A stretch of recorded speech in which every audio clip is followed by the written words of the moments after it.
Period 9, 1980 to the present, beginning with Ronald Reagan and the rise of the conservative movement. The conservative movement, which would culminate in Ronald Reagan's election, had roots stretching back decades. The candidacy of Barry Goldwater in 1964 marked an early rallying point, even if he lost the presidency. Conservatives reacted against what they saw as excesses of the mid 20th century: New Deal liberalism, the welfare state, and the sweeping social changes of the 1960s and 1970s. They opposed feminism, abortion rights after Roe v. Wade 1973, the sexual revolution, and the expansion of gay rights. Affirmative action programs and rising drug use deepened their sense that traditional values were under assault. To them, these trends undermined family life, religion, work ethic, and national security.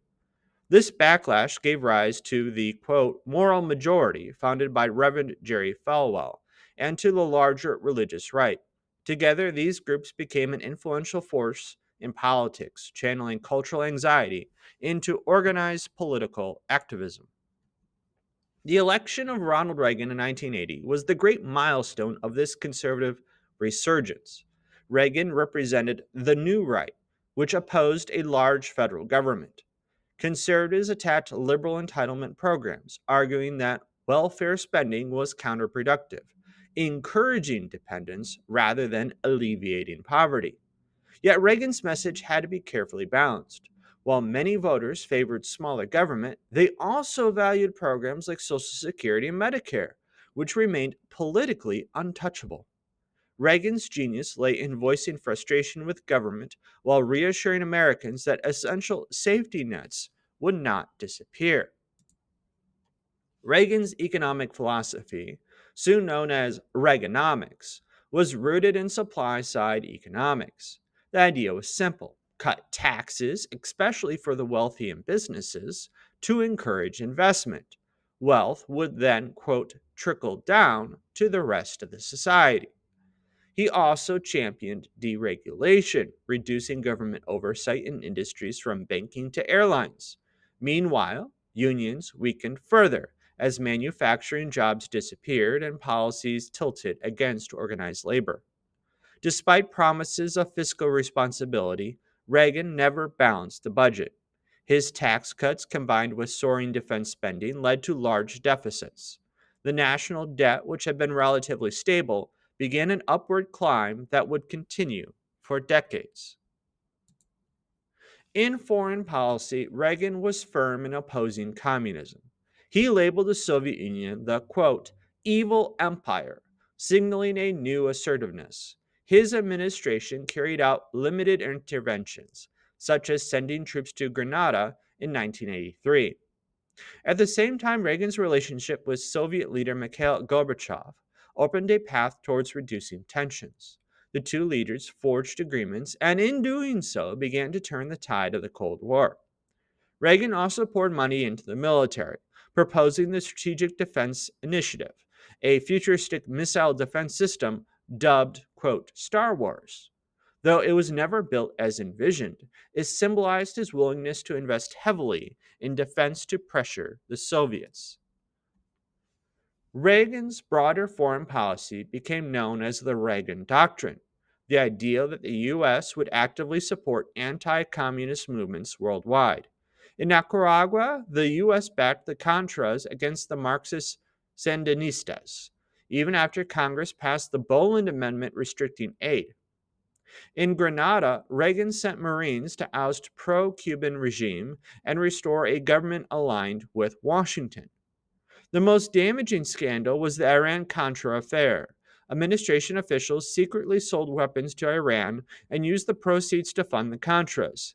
This violated U.S. law and embarrassed Reagan, but it also revealed the lengths to which his administration would go in pursuing anti-communist goals. APUSH period 9, 1980 to the present, the end of the Cold War. Although Reagan escalated Cold War tensions early in his presidency, the rise of Mikhail Gorbachev in 1985 changed the dynamic. Gorbachev introduced glasnost, greater openness and freedom, and perestroika, a slow embrace of limited capitalism. The Soviets pulled back in Eastern Europe, and Reagan famously challenged Gorbachev in Berlin: Mr. Gorbachev, tear down this wall.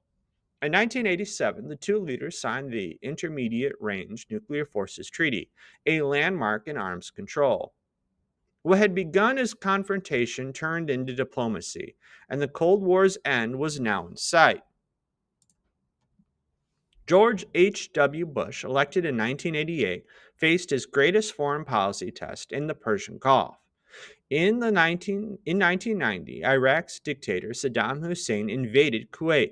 The U.S. built a broad international coalition and launched Operation Desert Storm in 1991. In weeks, Iraqi forces were expelled and Kuwait liberated. The war showcased America's military dominance after Vietnam and underscored Bush's ability to marshal international support. The Cold War's end had many causes: Gorbachev's reforms and the pullback of Soviet influence in Eastern Europe and the mounting costs of maintaining an empire.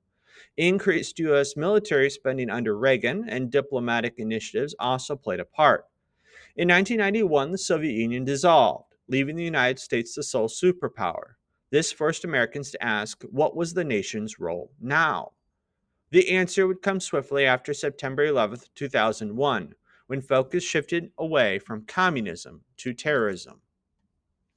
The Reagan era also reshaped the Supreme Court. Where the Warren Court, 1953 to 1969, had expanded civil rights and liberties, Reagan's appointments pulled the court in a more conservative direction. His nomination of Sandra Day O'Connor in 1981 broke barriers. She became the first woman on the court. The court also upheld restrictions on abortion and scaled back affirmative action, reflecting the broader conservative shift of the period. Change in technology and economy. By the late 20th century, the American economy was undergoing transformations as profound as any in history. Manufacturing, once the backbone of national prosperity, was shrinking. In its place rose new technologies and information driven economy. The face of this change was not the factory worker, but the software developer, the engineer, the entrepreneur in of Silicon Valley. Innovations in computing and communication reshaped daily life and laid the foundations of a globalized economy. Science and technology were at the heart of this transformation.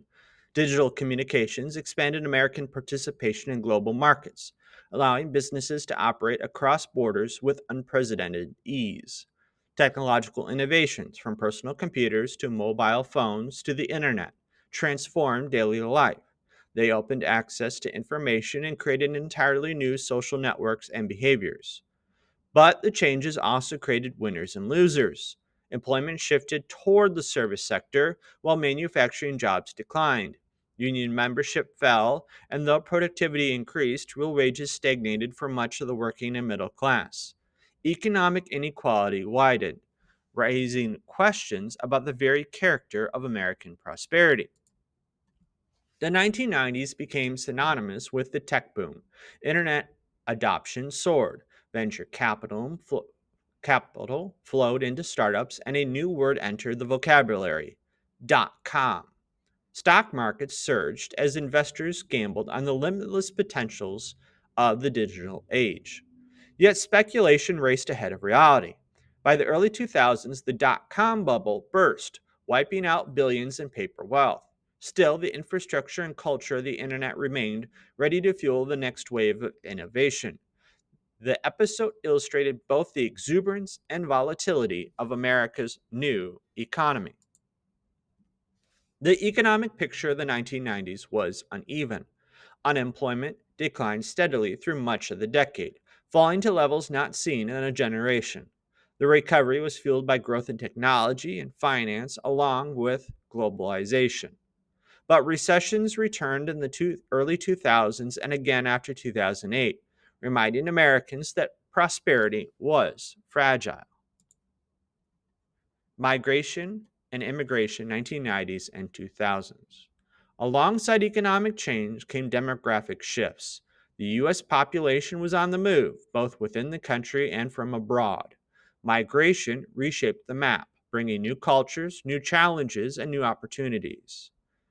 This shows the stark symbol of this debate, the US Mexico border fence, a reminder of how immigration, security, and identity became central issues in American politics. Immigration from Latin America and Asia surged, adding new voices and traditions to the American story. Immigrants provided vital labor from farms to high tech industries while also enriching U.S. culture. After 1980, the South and West gained increasing political and cultural influence as Americans moved towards these regions.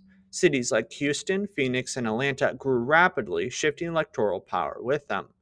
Immigration from Latin America and Asia surged, adding new voices and traditions to the American story. Immigrants provided vital labor from farms to high tech industries while also enriching U.S. culture.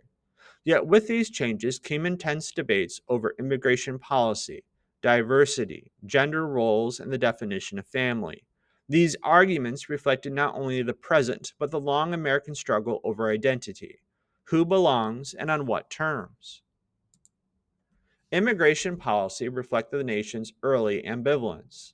The Refugee Act of 1980 responded to humanitarian needs. The Immigration Reform and Control Act of 1986 granted amnesty to some undocumented immigrants, but also penalized employers who hired them.